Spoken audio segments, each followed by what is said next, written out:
I have one question for you. This is primarily directed at you, but but anyone you can respond as well. Yeah. So, when you speak of the idea of preservation of culture, Yeah. you necessarily speak of probably of building an archive of sorts, probably building a history of sorts. Yeah. But even history, if we look it from a very different angle, this is also a text, and it must undergo some form of necessary, some form of modifications in that sense.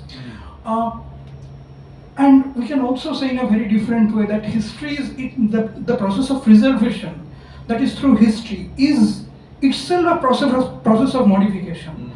And in that sense, what sort of textual modifications, or if we speak of mediums, it must undergo to retain its relevance. So yeah,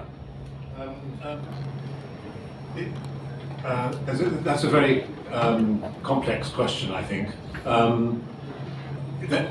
It seems to me to bring together in an illuminating way the relationship between the creation of an archive and the writing of a history.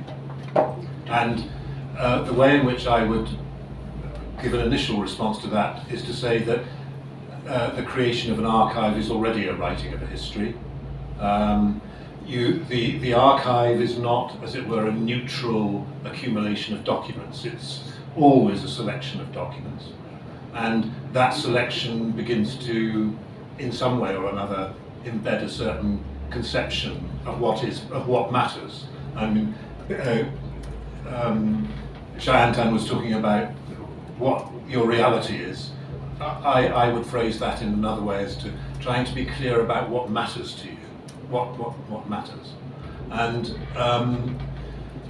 I think that the other problem that you raise, and I don't have an answer to this problem at all. I think about it, but I have no answer to it.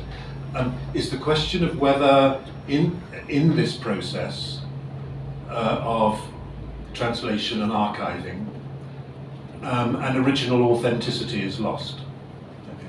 Now, is that fear of the loss of an original authenticity actually a fear that the translator or the archivist brings to the material?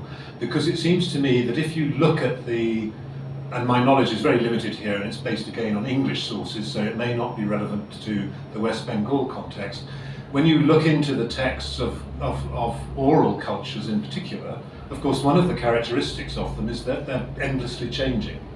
They're constantly being reinvented. Reinvention seems to me to be one of the, I learned about this by reading some of the popular ballads that were written in the late 18th century that were then, if you like, taken up by poets and so on.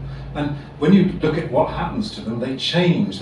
Because people will introduce new material into them in order to make them relevant to a readership or to an audience. They'll introduce the news of the day, for example. So the text is often not thought of as we sometimes think about text as a monument. It's thought about as a process of transformation, and that's as far as I've got with that one. But I do think I don't think it's quite an answer to your question about whether something is lost in the process of translation. Well, it's the famous question: is something lost in translation?